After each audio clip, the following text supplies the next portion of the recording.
Au niveau international, il a gagné de nombreux prix avec le concours de AIPS Afrique ak AIPS monde si ay dossiers yoo xam ne bokk na si. dossier Paris sportif. bokk na si tamit ay yeneen dossiers yu mu def te instant mi ngi waajal Sénégalais yi dossier boo xam ne bu génnee ñëpp dinañ kontaan kon nag mu nekk jeune boo xam ne dañ ko bàyyi xel bu baax a baax di liggéey aussi sur le plan international moom lañ dalal tey fas yéene waxtaan li nga xam ne moom mooy actualité sportive ku yàgg a nekk sur le réseau social anciennement appelé Twitter communément appelé actuellement X di nga xàmmee jëmm ji di Sékou Seydi moom lañ dalal tey Sékou ñu ngi lay nuyuwaat di la wax ne nag CAF génne na décision monde football bi indigné wu ba sax am ñu naan le football africain s'est tiré une balle dans la tête. Écoute, pour man bettul ñu bëri je pense que depuis un certain temps CAF nu muy doxee gis nañ ko je pense que cette histoire là si on la remonte on peut aller jusqu'en 2019 bi nga xamante ne commencé nañu fexeel ki nga xamante ne mooy Ahmad d'abord parce que Ahmad moo nekkoon président CAF après ils ont voulu l'effacer parce que en réalité Infantino lu mu bëggoon mooy quand il a voulu être candidat en 2021 mooy élection FIFA bi doon am dafa tiitoon tiitante bu mu amoon mooy dafa bëggoon Ahmad dem wax ak fédération yi ñu votel ko Ahmad naan ko du def loolu donc lui ne voulait pas qu'il y ait une élection en Afrique moo taxoon mu bëggoon installer benn booyam lu tax ma remonter foofu parce que c'est pour que les gens comprennent un peu pourquoi la FIFA et la CAF et que la FIFA contrôle la CAF et que CAF mu nekk benn larbin boo xamante ne dafay exécuter li nga xamante ne moom la FIFA bëgg quand il a voulu que ça se passe comme ça il a mandaté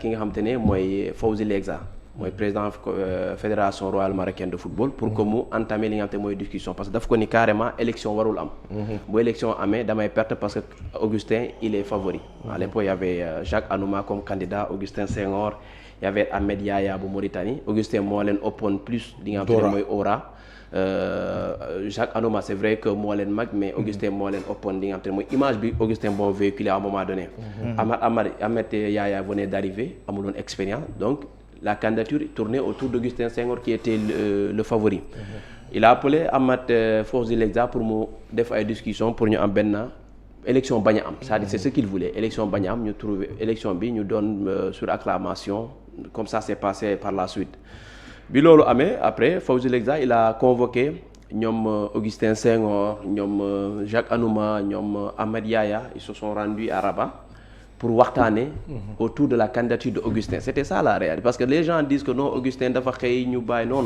Augustin d'abord le protocole de Rabat en réalité la vérité sur le protocole de Rabat que les gens ne disent pas c'est que Motsepe n'était pas prévu dans cette rencontre-là. Ah bon? Non, il n'était pas prévu.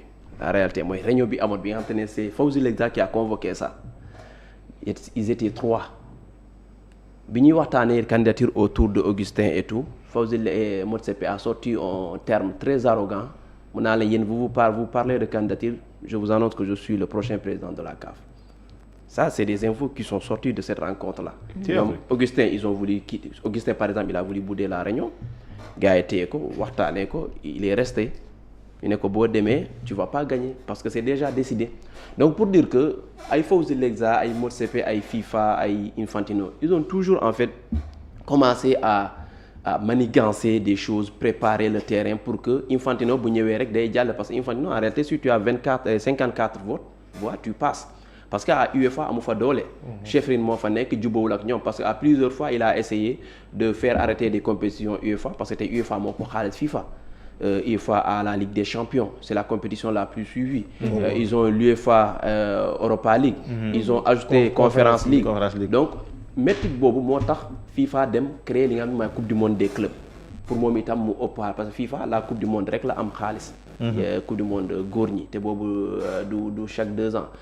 Donc pour dooleel encore wàññi encore doole CAF mu ne leen da ngeen di repousser seen li nga xam te ne mooy CAN bi tous les 2 ans ngeen yóbbu ko tous les 4 ans alors que tey CAF la seule compétition bi CAF am bi nga xam te ne moo koy financer boppam c'est la CAN yi ci des yëpp CAF moo ciy def xaalisam donc ils ont manigancé ça a réussi après le Maroc a toujours eu cette influence dans le passé bu ñu ciy remonté dafa yàgg ba ci aujourd'hui Fawzi Legza il ne sera pas président de la CAF parce que ça, le roi ne veut pas qu'il soit président de la CAF parce qu'il est tout puissant ministre du budget. Il ne veut pas qu'il s'éloigne de lui. Parce que si tu es président de la CAF, siège de la CAF, c'est au Caire, même si toutes les réunions maintenant, presque, Maroc lañ koy defee. Donc, lui, il est puissant, il est influent dans le football africain, mais il ne sera pas président.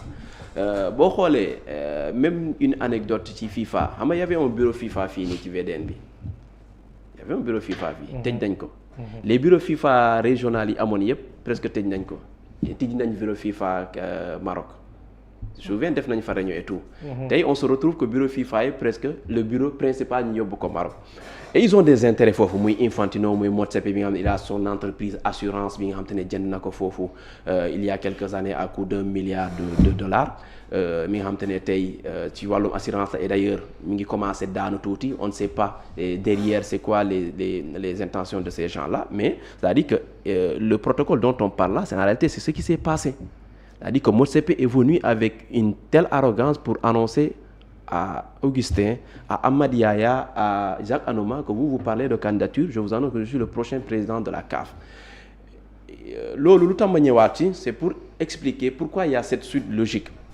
Pourquoi aujourd'hui la CAF est devenue benn torchon boo xam te ñii dañ koy piétiner di jàll comme ni mu leen neexee parce que en fait Motsepe c'est pas quelqu'un koo xam te ne forcément le football l'intéresse c'est un businessman.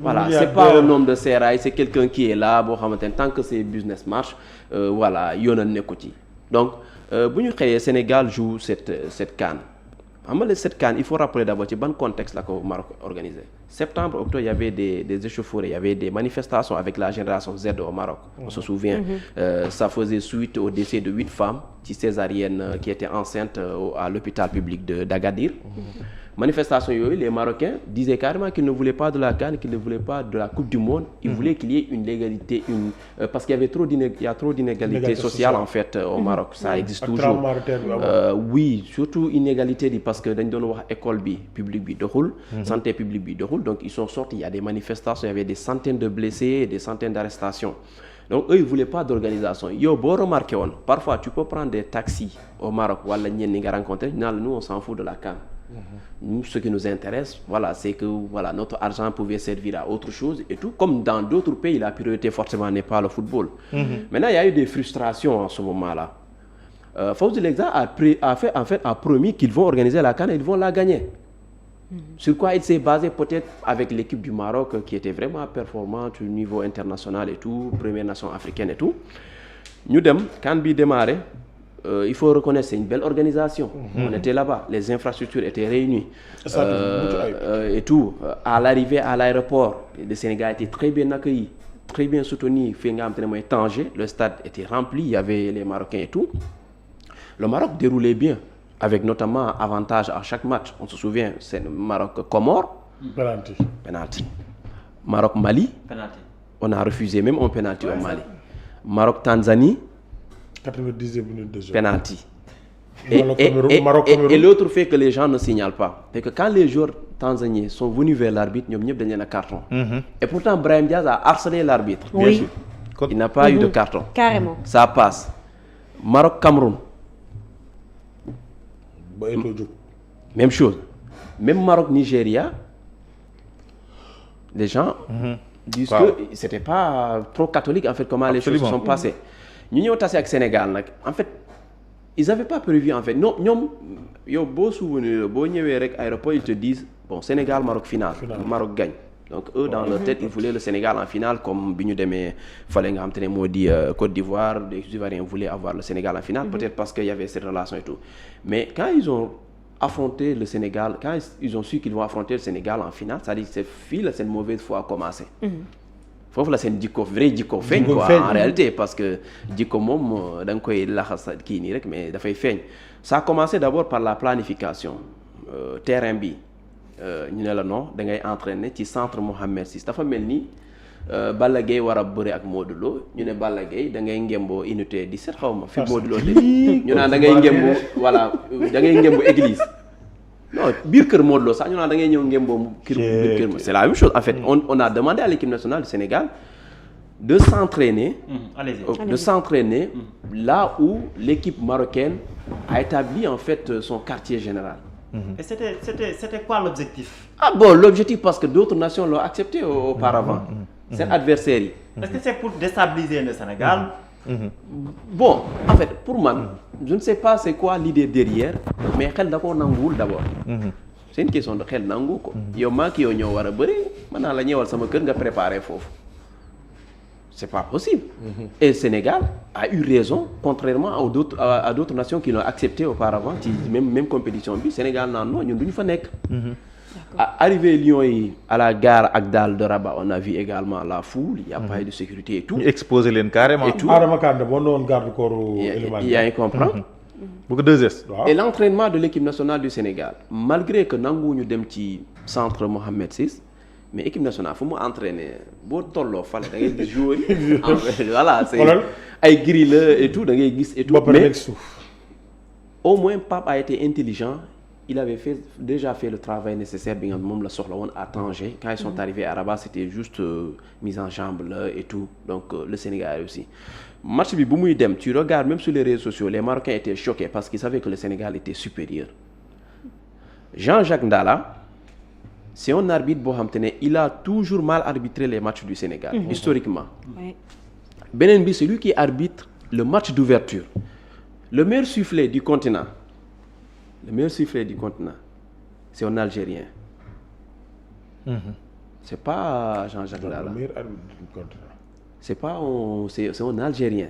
Il arbitre des coupes du monde à un niveau boo xamante ni comment il s'appelle encore il y a un G là, c'est ça qui me bloque un peu. C'est le meilleur sifflet africain. Tu peux vérifier son nom. Donc à la veille, les rumeurs couraient comme quoi moom mooy arbitré. On se retrouve que l'équipe nationale du Sénégal kii mi ngi koy expliquer Abdoulaye Seydou Sow mi expliqué ni ñoom ci guddi presque ñenn ñi tëdd nañ dañ leen di door a wax ni kan mooy arbitre c'est-à-dire que ñoom moment bi ñu leen di annoncé kan mooy arbitré mun ñu sax def dara ni recours naan moo ki ànduñu ci ay réclamation yooyu mun ñu ko Moustapha Gorbal c'est le sifflet numéro 1 du continent. D'accord. Donc normalement quand tu as une finale comme ça qui sera âprement disputée entre le premier et le deuxième sur le classement FIFA mais normalement tu prends ton meilleur sifflet. Mais ñu jël Jean-Jacques Ndala mi nga xam te ni premier match moo mayoon Maroc penalty beneen bi les arbitres yi nga xam te ni noo doon joxe carton Sénégal yaa ngi fàttali ko bu ñuy jox carton bêtement ay ñoom Habib Diarra contre Égypte et tout les arbitres qui étaient là-bas ñoom ñoo nekkoon VAR donc tout a été planifié. Le Sénégal a raison quand même de dire que tout a été planifié. Parce que koo xam te ne ñoom ñoo doon yàq match Sénégal di leen jox ay carton contre Égypte il se retrouve à la VAR Jean-Jacques Ndala qui arbitre le match d'ouverture se retrouve à arbitrer la finale alors que c'est vraiment pas le top 10 des meilleurs arbitres du continent. Donc ce qui veut dire que tout a été planifié. Le patron de la commission des arbitres c'est un Congolais Jean-Jacques Ndala match baa ngi daw parce que pourquoi je rappelle ça c'est important pour que les gens comprennent que Sénégal xëy rek yuuxu au scandale. Il y a des faits yi juutu yu dem ba mu mujj fii nii maa ngi commencé ci naka la Motsepe ñëwee ci CAF bi ak ñan ñoo ko manigancé ak naka la dans quelles conditions la Maroc organisé CAN bi ak dans quelles conditions on a joué ce match là ak le rôle de Fouzi Lekja moom laa lay wax c'est le patron en réalité du football africain. J'ai une question par rapport nga baal ma siège CAN siège CAF nga ne Caire la nekk mais pourquoi les réunions se tiennent au Maroc? Il y a beaucoup de réunions qui se tiennent au Maroc récemment j'ai même vu en fait la FIFA a ouvert pas mal de bureaux ils ont ouvert un bureau FIFA récemment bon le bureau africain ça léegi mi ngi foofu le grand bureau à Rabat donc waaw mi ngi foofu d'ailleurs ils ont organisé une journée FIFA là foofu noonu j'étais là-bas ci benn hôtel bu mag voilà et tout donc en fait tout se décide à Rabat généralement tout se décide à Rabat. Donc parce que de manière très simple Rabat est la capitale footballistique africaine. Sous Motsepe.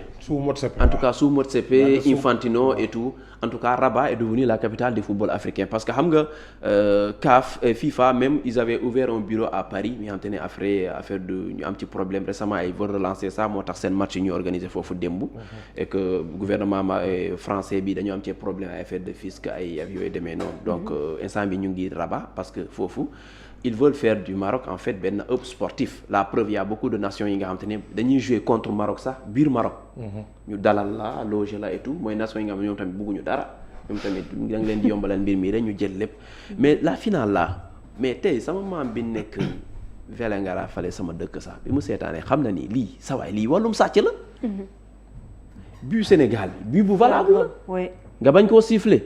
quelques minutes après un penalty boo xamante ne avant le penalty il y a une position de hors-jeu sifflé woo ko et le penalty énergie bi nga def ci penalty bi dem xooli VAR même énergie bi boo ko defoon ci biu Sénégal bi nga dem seeti VAR rien que nga demoon VAR rek sax nga xool yow nga naan noo sifflé wu au moins ça allait au moins le minimum voilà c'était le minimum la colère des Sénégalais maintenant nag boobu bu mu amee parce que les gens disent souvent les Marocains de mauvaise foi vraiment ñu ngi naan que moo tax incident bi am gis nga Pape Thiaw balaa muy woo jour y a eu au moins benn 5 minutes boo xam ne booy xeex nañ ko ba sonn. waaw donc Pape Thiaw du geste am moo andi violence bi.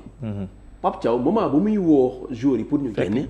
boobu fekk na supporters yi ñu ngi xeex nañu foofu ba sonn ba gars yi récupérer même supporters yi peut-être on va revenir sur ça pour man. c'est injuste comment on a arrêté des gens qui n'étaient pas impliqués dans cette bataille en réalité. Parce que quand ils sont venus arrêter les supporters dañoo ñëw rek jàpp yóbbu noonu donc c'est pas sur la base de c'est pas parce qu'ils ont visualisé des vidéos et reconnu des gens qui les ont arrêtés. Maintenant final bi loolu li fa xewoon noonu mais c'est un fait de jeu boo xam te ne mais encore une fois nous on salue le geste de Pape Thiaw fii ba ëllëg. parce que Sénégal dañ koy yàgg sàcc. 2000 contre Nigéria biir Nigéria fii la dugal but rek ñu yaakaar ne match bi jeex na ñu wàccee ay fas ci terrain bi di dàq ji nit ñi Sénégal 2006 fii nii aussi contre Égypte mais même chose moo ñu dal donc à un moment donné quand Pape Thiaw a décidé de demander à ses joueurs de sortir mais attends loolu instinct naturel la c'est-à-dire qu'il se dit que cette injustice ça peut pas continuer parce qu'il avait déjà trop encaissé la veille avec cette histoire d'arrivée des Lions cette histoire d'entraînement cette histoire d'hôtel avec la conférence de presse où ils ont voulu saboter carrément la conférence de presse de Pape Thiaw et tout ça et pour man si on se base vraiment sur le point de vue moral humainement il y a des choses que l'humain ne peut pas supporter et à un moment donné tu te rebelles maintenant que la CAF décide parce que les mêmes textes qui ont été appliqués foofu tamit lu am solo la l'article 82 84 yi ñuy brandir un peu partout mais la commission de discipline article boobu la sentu et pourquoi la commission de discipline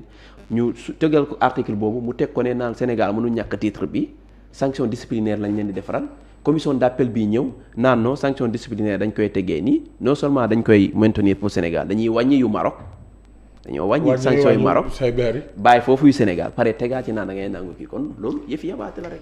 attends Seykou man damay gis ñu ne dañu ko basé ci article 82 ak article 84 que loolu donc loi yi textes yi nga xam ne moom la ñu teg moo ko régir donc ci loolu la ñu basé wu donc defuñu dara lu illégal mais bu ñuy xool ci administration CAF amul benn texte bu nga xam ne dañu ko respecté léegi on en fait quoi. non. Qu'est-ce qu'on en fait on a saisi ou on va saisir le tribunal arbitral du sport parce que c'est un tribunal indépendant boo xamante ne Motsepe amu fa doole Infantino amu fa doole li fa nekk mooy yoon la ñuy doxal c'est un tribunal boo xam ne du football rek lay àtte lépp lu sport bi ngeen demee ba jaaxle ci ngeen di dem tey article 82 84 yooyu ñuy wax boo ko liiree yëpp dafa ne bu équipe bi abandonné génn terrain bi abandonné c'est-à-dire que Sénégal génn na terrain bi une dizaine de minutes pas équipe bi yëpp d'ailleurs. on avait Abdoulaye Seck on avait Ismaïla Sarr Sadio Mané il y avait au moins 5 ba 6 jours yi nga Gana Gueye ñu ngi woon encore ci terrain bi donc et ba pare ñooñu dañoo génn une dizaine de minutes après ñu ñëwaat arbitre bi moom bu sifflé woon nag bu sifflé woon bi ñu génnee ko neexoon mu sifflé fin mu jox kii mu constaté mu jox ñi nga xam te ne ñoo di Maroc victoire bi foofu dañuy wax ne mu ngi ci yoon ba foofu sax Sénégal mun na porter après affaire bi mun na nekkaa xeex mais au moins foofu mun nañ ko may dëgg mais sifflé wul fin bi ñu ñëwaatee dafa sifflé penalty parce que en réalité Maroc ñu ngi wax le président de la commission des arbitres da koo wax ne bu mu sifflé fin bi mais moo xam na lu tax mu def parce que ñoom dañoo gëmën ni penalty bi day dugg te bu ñu dugaloon rek dañuy sifflé fin c'était ça en fait bu ñu dugaloon juste dañuy sifflé fin duñ ci tegaat leneen ñoom nag ñu ñëw tiir doxul c'est-à-dire ñoom bu bii bii dugal doo mos a dégg coow li Sénégal gën na terrain bi reen gis nga bu ñu dugaloon ba gañe ñu xam ne gars yi seen njikko ay ñëw di la kottook voilà c'est la famille déggu fii génn fii te gëmuñu ko en réalité ñoom dañoo gëmoon ni penalty bi day dugg maintenant nag bi comment penalty bi duggul ñu jaaxle. xamuñu lu ñuy def derrière le Sénégal gagne imagine-toi tout ça le Sénégal le penalty raté on continue arbitre bi sifflé joxe temps additionnel ci biir temps additionnel bi Sénégal dugal ci match bi jeex arbitre bi ñu gis ci benn vidéo muy gërëm Sadio Mané. pour un arbitre qui voulait siffler la fin. moom mooy gërëm Sadio Mané naan ko merci d'avoir sauvé le match. vidéo yaa ngi fi. tu as fait un acte de grandeur. C'est grâce à toi, tu as appelé tes amis, ils sont revenus, vous avez joué, voilà, on te remercie. Mais arbitre bu bëggoon siffler day remercier noonu Sadio Mané. mais kon lu ñuy reprocher Sénégal. léegi man am na beneen question mu dugal balaa POG di jàll ci deuxième bi. par rapport ak ñoom comme li ma wax léegi rek seen administration bi ni ñu ko defee. bafouer les textes de la CAF. est-ce que loolu Sénégal tam mën na lañ se poursuivre pour que mu am ay modifications ak ay sanctions par rapport ak autorité CAF. Bon, mais Sénégal, pour le moment, je pense qu'il y a même l'État du Sénégal qui a fait un communiqué très responsable en parlant d'une enquête indépendante pour corruption. Parce que ce qui s'est passé, en réalité, mënoo am preuve ni corruption am na, mais mën nga soupçonner de corruption. Et l'État du Sénégal a même dit soupçon. Mais c'est le terme qu'ils ont utilisé. Mais tey, ce qui s'est passé avec la Confédération africaine de football, c'est-à-dire quand la commission de discipline s'est saisie du dossier, mu sanctionné Sénégal sanctionné Maroc kontaanu Maroc sanction yi mosu leen intéressé ñoom trophée bi moo leen mos a intéressé. ñu demaat commission d'appel jury d'appel mais jury d'appel il y a le président tunisien de football de la fédération tunisienne de football qui siège dans le jury d'appel. Tu peux pas être jugé parti. La Tunisie c'est dans le nord. Tunisie dañoo bokk comme genre ñu naan fii. Sénégal Gambie ñoom lu ñu bokkee UFOA bi. ñoom ñoo bokk seen kuréel sous-régional.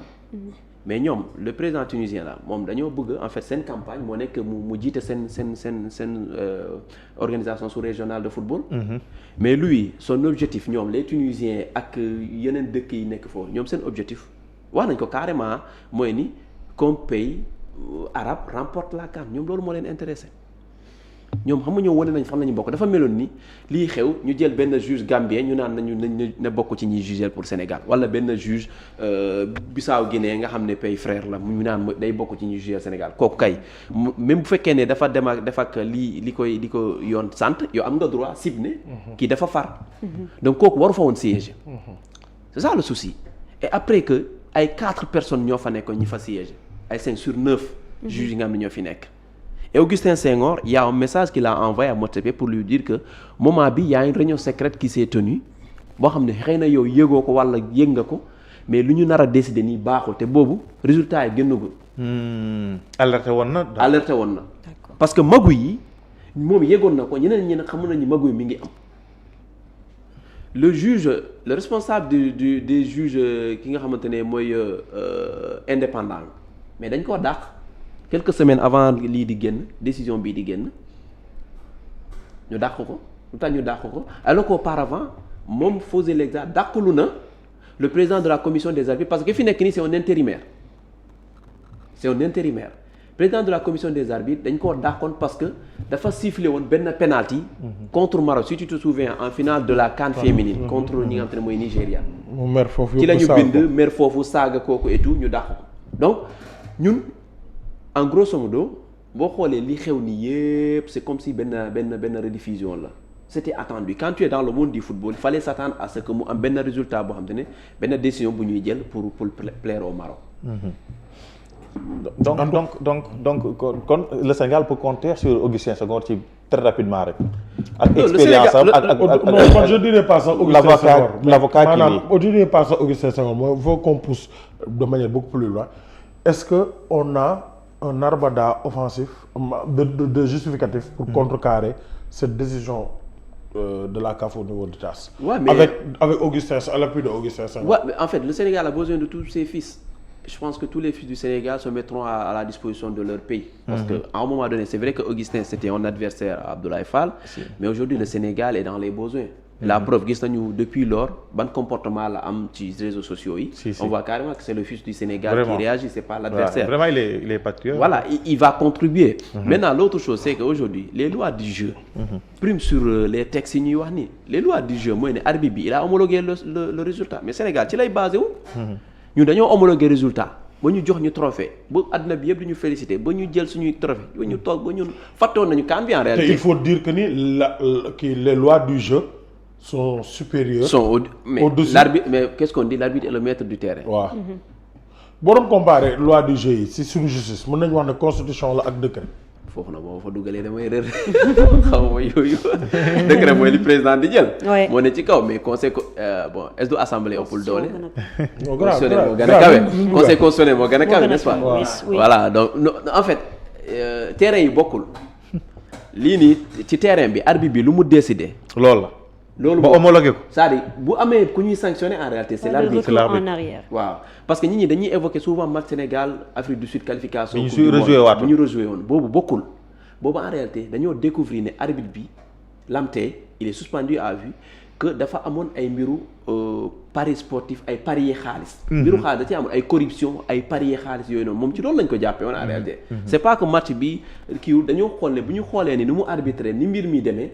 ñu gëstu gis ne waa ji ndekete dafa am ay koppar yu jëm ci wàllum ay carte xaalis yi nga xam ne da cee duggoon. donc les gens ils parlent de ce match là ce match a été rejoué sur cette base là.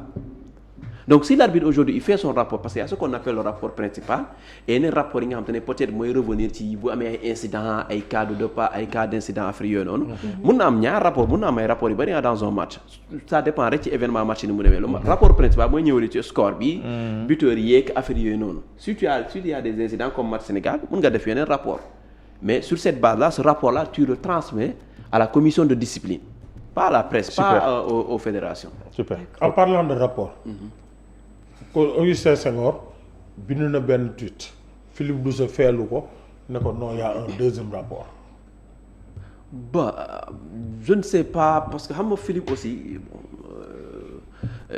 récemment barke démb il m'a attaqué sur Twitter mais j'ai pas voulu être un peu irrespectueux ak moom parce que vraiment c'est quelqu'un avec qui j'échange et parfois boo soxla yenn interview yi mun na la ci jàppale et tout mais je trouve qu'il est de mauvaise foi depuis un certain temps. C'est pas pourquoi ils veulent plaire et tout c'est-à-dire mënoo xëy voilà il y a un rapport on est d'accord l'arbitre peut faire plusieurs rapports on est d'accord sur la base des événements qui se sont passés mun na ko def mais moom rapport bu mu am ak rapport bi lu mu mënta yor ñun c'est quoi la responsabilité du Sénégal sur un rapport fait par l'arbitre c'est quoi la responsabilité du Sénégal si l'arbitre dit dans le rapport par exemple parce que ñoom loolu la ñu wax que l'arbitre dit dans le rapport qu'il a voulu siffler la fin du match président commission bi moo ko naan bul siffler bàyyil match bi continuer bu dee loolu moo am mais encore c'est pire. C'est pire kay. C'est pas la responsabilité du Sénégal parce que c'est pas un Sénégalais qui est président de la commission des arbitres. C'est un Congolais. C'est un intérimaire. Non, c'est un intérimaire. Celui qui a été viré parce que Fauves Legza ne voulait plus de lui. Même le président de la commission indépendante Bini, c'est parce que le Maroc ne voulait plus de lui. Il faudra rappeler que aussi que ni jury d'appel bi ñi ko siégé à la place de 9 5 lañ. 5 lañ de 1 boo xam ne. waru fa woon siégé maintenant bi atteindre ko. non maintenant si comment il s'appelle Philippe Doucet dit qu'il y a 2 rapports peut-être qu'il a des informations qu'il y a 2 rapports parce que depuis un certain moment les Marocains dañuy xool journaliste boo xam ne day wax lu leen neex ñu koy balancer ay fake news ak ay kii ngay wax lu la neex et tout ils sont libres parce que xam nga mbir mi aussi c'est vrai que c'est une bataille d'opinion mais ça va se régler devant les juridictions et le TAS c'est une juridiction boo xam ne compétente en la matière. Et espérons que vraiment que le droit sera dit parce que yaa ngi wax sànq Armada mais am nañu Armada on a vu que Maître Seydou Diagne il vient de remporter encore un procès bu Siteu bi de passe bi nga xam te moom lañ ko sanctionné woon gagné na ko et que le lutteur il s'en sort indemne même chose que la ñuy xaar parce que ñoom Maroc 2015 quand ils ont refusé d'organiser la CAN ñu sanctionné woon leen Maître Seydou Diagne moo défendre seen dossier ils oublient ça. Mais quand même le Sénégal qui est parmi les fondateurs du ñi nga xam te ne mooy TAS. Juge Kéba Mbaye. Et qu'on rappelle que le Sénégal a joué un match contre l'Afrique du Sud erreur arbitrage am. Abdoulaye Seydou Sow dem défendre ko. 11 mois après on a rejoué ce match. Qui nous a permis de se qualifier à la Coupe du Monde 2018. Et depuis lors on appelle Abdoulaye Seydou Sow l'homme de Polo Koné. Waly boo amee loo si yokku. waaw Sékou man li ma lay laaj rek mooy est-ce que li ne di xew nii ñu dem ba Maroc Sénégal gagné Coupe d'Afrique bi ñu ñëwaat CAF indiwaat yeneen décision mbir yi compliqué wu ban image nga jàpp ne moom la mën a indi si football africain vis-à-vis au monde.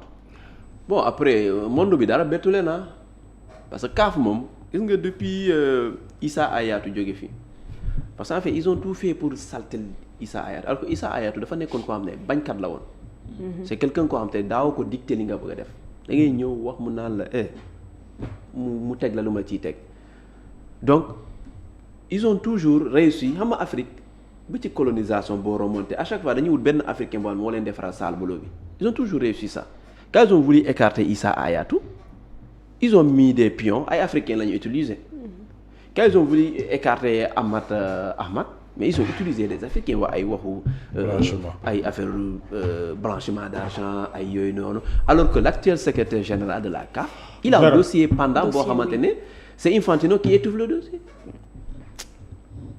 parce que c'est son ami ci Afrique c'est juste ça alors que lui actuellement il n'est même pas légitime parce qu'il est âgé pour yor poste li nga xam ne secrétaire général et pourtant toujours il est là et lui il a été envoyé par la FIFA pour venir ici actuellement la FIFA est en train de tout faire pour Gelson Fernandez nekk prochain secrétaire général CAF bi Gelson Fernandez boo xamante ne du africain Suisse c'est un Suisse international Suisse ancien international Suisse donc ñun tey image bi nga xam ne moom la ñu renvoyé mooy image boo xamante ne nit ñi amoon nañ ko ba pare xamoon nañ ne la CAF est corrompue xamoon nañ ne la CAF est incompétente xamoon nañ la CAF elle est juste un bureau sous-régional de la FIFA en Afrique juste tout ça c'est des représentants de la FIFA comment se fait que yow amul fenn ci àdduna boo xam ne président FIFA ñëw ci Afrique nga am 100% loolu amul fenn ci vote loolu bu amoon sax da ngay tiit 100% yow sa kër sax mënoo fa am 100% normalement bu dee bàyyi nga ku nekk ànd ak xelam am na sa kër koo xam te ne contre na la. wallaay. Afrique nga am 54 fédérations di la voter te mënu ko am Europe mënu ko am Amérique du Sud mënu ko am feneen ak feneen c'est parce que justement mënu ko am foofu noonu moo tax le gars chaque jour mi ngi Afrique. chaque jour mi ngi Afrique mais lii aussi lu ñu ko dal mooy suñu président de la République à l'époque yi. waaw parce que président Macky Sall non honnêtement moom moo ne Augustin Senghor dañ ko forcer pour mu bàyyi. parce que Infantino est venu ñu ubbil ko palais bi ñu recevoir ko mu wax le président Sall woo Augustin forcer ko wañaar loxoom ba mu kii tey bu loolu amuloon léegi du ñu aboutir fii parce que à un moment donné tu prends des décisions am na ne conséquences yi doo ko imaginer et voilà les conséquences. super voilà les conséquences am beneen xibaar boo xam ne dafa jaaxal sénégalais yu bëri suñu confrère Pape Djibril Guèye bu Source A dafa génn benn bataaxal ne Sénégal dafa refuser jouer Argentine fii si Diamniadio qu'est-ce qui s'est réellement passé? non Argentine bi c'est pas compliqué à comprendre en fait Argentine dañoo waroon jouer la finalissima. finalissima mooy la mooy final bi war a opposé ki gagné Europa ak ki gagné Copa. ñoom ak Espagne. ki gagné Coupe d'Europe ak ki gagné Copa América dañoo waroon jouer finalissima le 27 Santiago Bernabéu. Espagne. yaa ngi comprendre match bi c'était prévu ba date yi ñëpp xam nañ ko loolu boo tapé léegi nga gis ko ñu toog ba dernier moment Argentine nee na joué ñu Santiago ñoom du ñu joué Bernabéu. loolu moo andi coow li léegi nag ñoom bu ñu désister ne du joué tuñu ñu annulé ko information bi ma lay wax nii annulation bi c'est entre jeudi mercredi la woon Argentine ci la bind Sénégal ci fin semaine bi c'est-à-dire peut-être vendredi yooyu wala jeudi boobu ci guddi pour jouer Sénégal le 30 mooy bi ñuy jouer ak Gambie ñu ñëw fii Diamniadio fekk Sénégal kale na ay matcham depuis je pense depuis février ñu ngi wax ne dañuy jouer Gambie donc sur quelle base Argentine moom parce que ana la parce que Argentine pour comprendre mbir mi jafewul Argentine bu ñu joué finalissima le 27 ñu gagné ko par exemple dinañ mën a jouer le 30. xel lu xel mën a nangu. mënul nekk donc ils avaient pas prévu un autre match la preuve dañoo toog fi instant bi Argentine kan la ñuy mujjee jouer ça laa gis récemment Mauritanie. te Mauritanie mooy leen di fekk ji. voilà loolu laa la parce que dañoo toog ba amatuñu match ñu jouer parce que justement ñëpp programmé woon nañ seen match ba pare.